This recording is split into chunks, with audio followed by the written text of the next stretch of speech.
আমি আগামী 21শে মে যে রিপোল আছে সেই রিপোলের কন্টেস্ট থেকে আমি নিজেকে দূরে সরিয়ে নিলাম। ভোট যুদ্ধ থেকে সরে দাঁড়িয়েছে জাহাঙ্গীর খান। তারপর থেকে পুষ্পা অভিযোগের ছড়াছড়ি। ফলতা নির্বাচনের ঠিক 48 ঘন্টা আগে জাহাঙ্গীর জানিয়ে দিয়েছিল সে ভোটের ময়দানে নামতে চান না। এই সিদ্ধান্তের পরই ভয়মুক্ত হয়েছে ফলতা। এতদিনের সন্ত্রাস অত্যাচারের বিরুদ্ধে মুখ খুলেছে সাধারণ মানুষও। দাবি তোলা হয়েছে জাহাঙ্গীরের গ্রেফতারিরও। শুধু সাধারণ মানুষই নয়, আর্থিক দুর্নীতির অভিযোগ নিয়ে সরব হয়েছেন বিজেপি নেতা বিধান পারুই। আদালতের নির্দেশে তিনি ফলতা থানা, diamond Harbour police super office থেকে শুরু করে ইডির কাছেও অভিযোগ জমা দিয়েছেন। বিধান পারুই একসময় ছিলেন সিপিএম এর লড়াকু নেতা। ফলতা পঞ্চায়েত সমিতির বিরোধী দলনেতার ভূমিকা পালন করেছেন তিনি। 2021 বিধানসভা নির্বাচনের বিজেপি প্রার্থীও ছিলেন। তিনি জানালেন অভিষেক বন্দ্যোপাধ্যায় ঘনিষ্ঠ জাহাঙ্গীর খান কিভাবে কয়েক বছরে বিপুল পরিমাণ সম্পত্তির মালিক হলেন। তারই অভিযোগ জানাতে এবার ইডির দ্বারস্থ হলেন বিজেপি নেতা। আয়ের অধিক সম্পত্তি, কোটি কোটি টাকার মালিক, কয়েকশো কোটি টাকার মালিক হয়েছে এবং কয়েকশো বিঘা জমির মালিক, যার ডকুমেন্ট তুলে আমরা কোর্টে সাবমিট করেছি।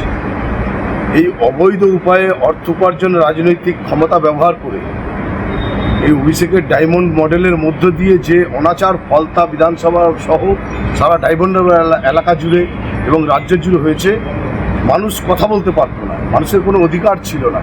ডিএম সাহেব একটা অর্ডার দিয়েছিলেন 200 কোটি টাকার একটা দুর্নীতি এসপিকে, তার কোনো তদন্ত করেনি।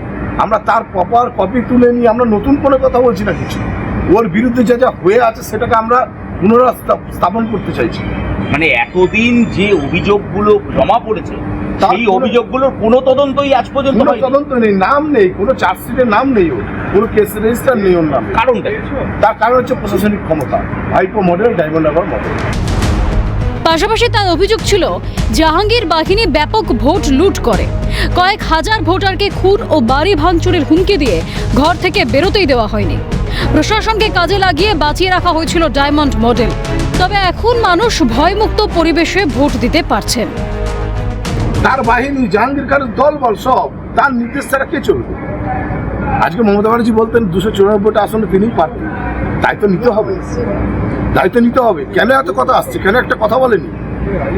কি হিসাবে 4টে জেলা পরিষদে 50,000 60,000 ভোটে যেতে, একটা এমপি যেতে না 50,000 ভোটে? 4টে জেলা পরিষদের ক্যান্ডিডেট কোনো বিরোধী পক্ষের আসন দিতে পারবে না। যারা জিতেছে তাদের সার্টিফিকেট নিয়ে নিচ্ছে পঞ্চায়েত নির্বাচনে। প্রশাসনকে দিয়ে অন্ধের মতন ভাইপো মডেলকে বাঁচিয়ে রেখেছে। কারণ 14 সালের নির্বাচনে মাত্র 73,000 ভোটে জিতেছিল। কিভাবে? ওই যে এমএলএ এখন ঘরের পেছন দিয়ে পালিয়ে যাচ্ছে না, দিলীপ মণ্ডল, বিষ্ণুপুরে, দেখেছেন তো আপনারা? ওই তার 3টে পঞ্চায়েতে 40-45,000 ভোট লুট করে আর বিভিন্ন বুথে রিগিং করে 73,000 ভোটে অভিষেক ব্যানার্জি জিতেছিলেন। 16 সালের পর থেকে আর ভোট কাউকে করতে দেয়নি। মানুষ উৎসব আকারে নির্বাচনে অংশগ্রহণ করবে সানন্দে, নতুন জামা কাপড় কিনছে, শাক বাজিয়ে, ঢাকঢোল পিটিয়ে, বর্ণাঢ্য অনুষ্ঠান করে। স্বাধীনতা পেলে মানুষ যা হয়। ফলতায় পুনর্নির্বাচন থেকে সরে দাঁড়ানোর কথা ঘোষণা করেছেন তিনি, কিন্তু তার বিরুদ্ধে ক্ষোভ কমছে না। এরপর জাহাঙ্গীরের কি পরিস্থিতি হয় সেদিকেই নজর থাকবে। ক্যামেরায় বিধান মাহাতোর সঙ্গে শুভজিৎ দের রিপোর্ট, ক্যালকাটা নিউজ।